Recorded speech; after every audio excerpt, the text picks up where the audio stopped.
Greetings, people. It is your Minister for Agriculture, and PS is here, PS Monopoly.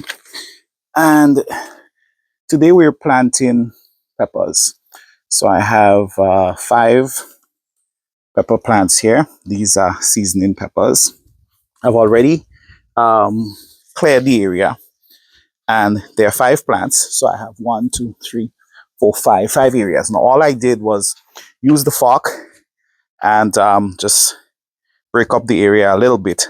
I don't like just digging one little hole and pushing a pepper plant in. I like ensuring that the area is nice and soft, easy for the roots to grow, and it's also easy when it comes for the fertilizing and so forth as well. If the ground is hard, then what I have found is after the plants have established themselves, I need to dig.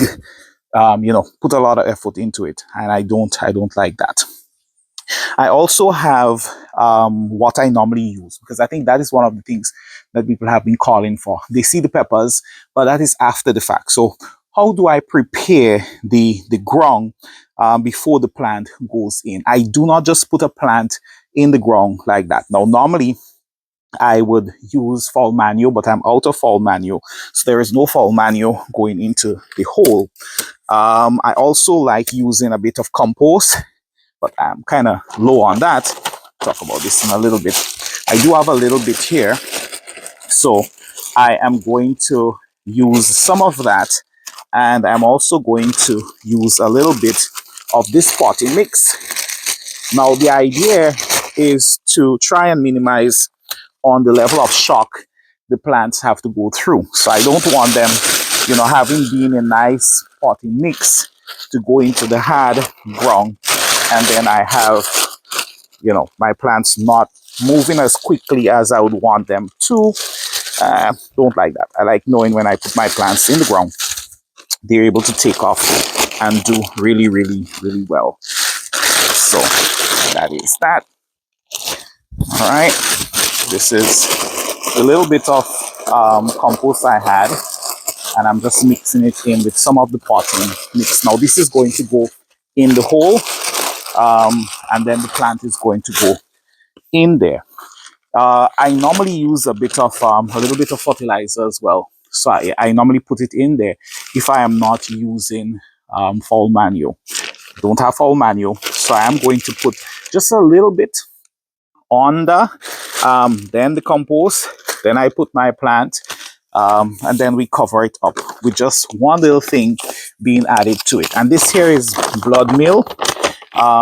It is very rich in nitrogen, which is good for the leaves and that lush sort of vegetative growth. So I'm going to take out a little bit from my bag, and what I normally do is, instead of just putting it in the hole, I would roll the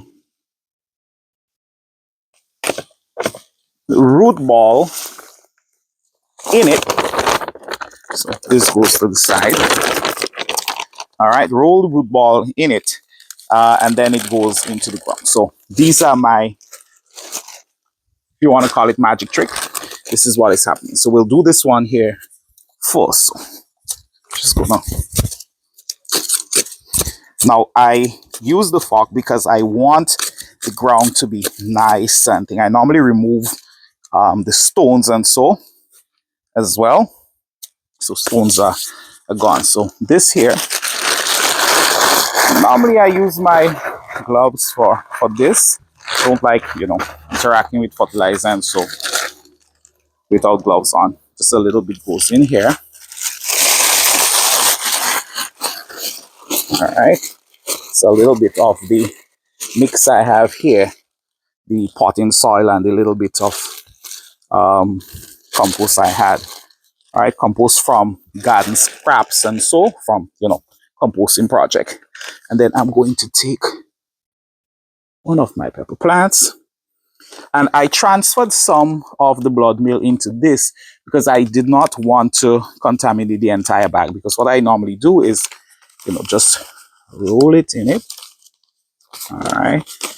So make sure it gets all over. If I realize the root ball is a bit dry, I would moisten it, wet it, and then I'd put it in. I'm just going to remove the lower leaves here as well. All right, so I'm going to remove these lower leaves here. Just pinch that out. All right, and this now sits in the compost, and we can cover it back. Where's my cutlass?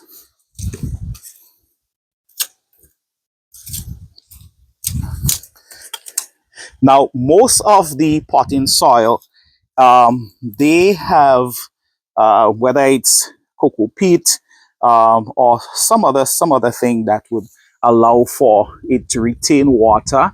So this is also, helpful, especially with it being the dry season.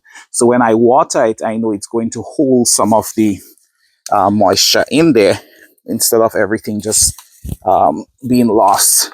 And then I have to worry about my plant in this heat. So move this. All right.